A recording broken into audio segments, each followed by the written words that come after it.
Welcome back. Time now for today's local news. Seats were full at the Regional Planning Commission meeting for agenda item number 7, a conditional use permit application to allow intermediate care facility located at 3110 Winchester Avenue. Aaron Schultz has the story. Call the meeting to order. The applicant, Don Duvall, wants to convert his 2-story, 5-bedroom residence into a home for seniors who are ambulatory and capable of taking care of themselves. Duvall would also provide meals, a full-time hostess, and full housekeeping at the residence. Staff included in a report prior to the meeting a recommendation to deny the application due to a contradiction of existing deed restrictions. Although Town Board member Vicki Parker says there is a need for a facility like this. Also know that there's a real shortage in this town of that type of facilities. There's waiting lists, all kinds of things. So. However, several residents who live in the area came to oppose this facility. We as a neighborhood don't think it's a good idea. This application is contrary to the master plan and the deed of restrictions recorded on these 10,000 acres 35 years ago. And we are very much opposed as a neighborhood to having these changes that are here, and we hope and we pray and we petition this board to go with the recommendation of the planning department to deny this application. In the end, the commission voted in favor to deny the application 5-2, with Vicki Parker and Jacob Skinner being the dissenting vote. Reporting at the Regional Planning Commission at the Bob Roode Community Center for News 30, I'm Aaron Schultz. Another item was 11A, a follow-up report on proposed amendments to the Nye County Code pertaining to grandfathered uses. Jenny Manning has the details. To extend the grandfather clause or not to extend the grandfather clause? That was one of the many questions at the RPC meeting last night. Extending the life of an abandoned grandfather use building has both its pros and cons. Pros like it would allow the developer more time to acquire financing and to do construction, and cons such as safety hazards and nuisance complaints.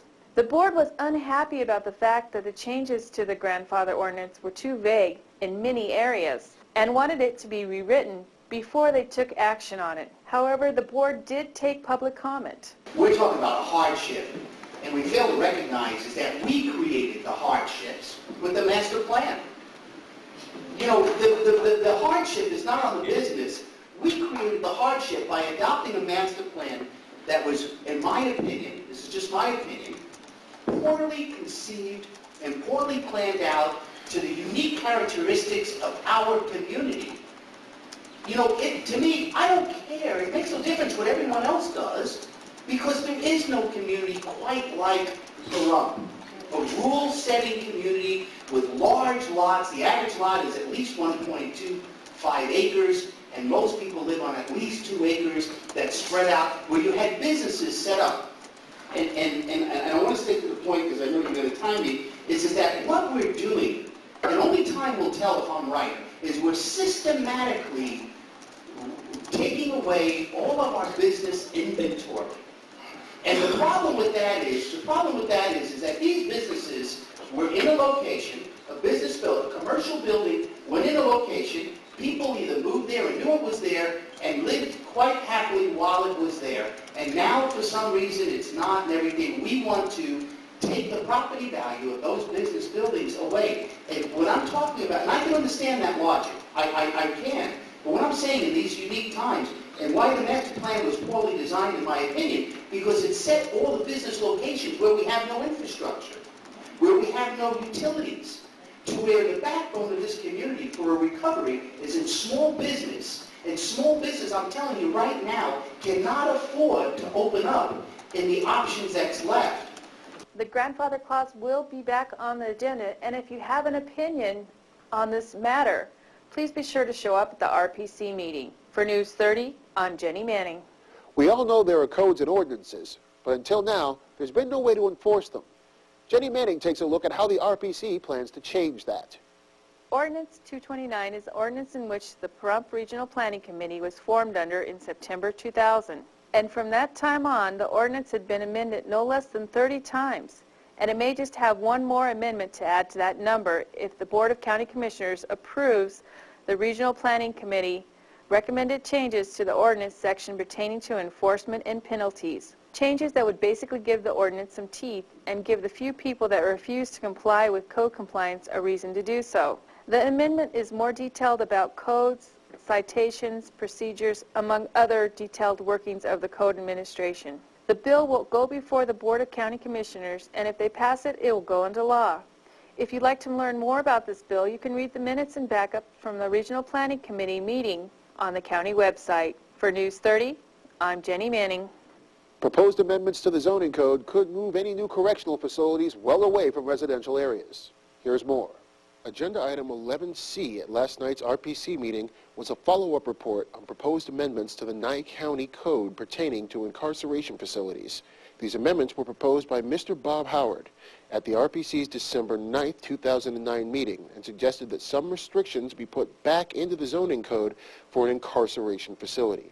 In 2007, the Nye County Commissioners eliminated a provision in the code requiring a 9.5-mile buffer between correctional institutions and residences.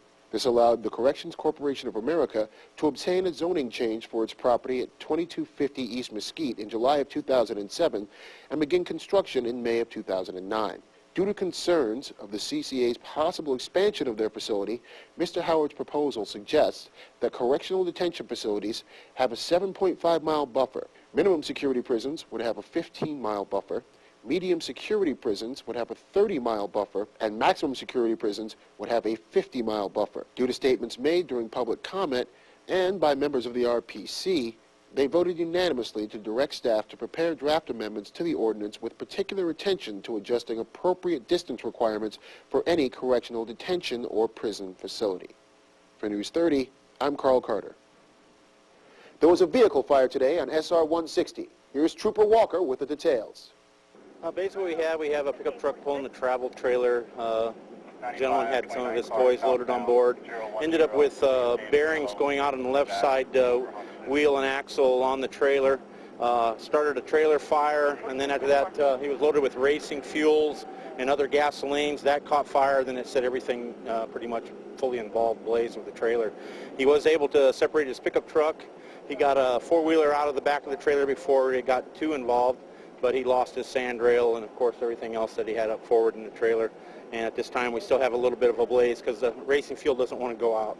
No injuries. We're very fortunate. We just shut down the highway, kept everybody away from it. We had a few minor explosions, the fuel going up, and that was about it. The rest was pretty much uneventful. That's today's local news. We'll be back with sports and weather right after this.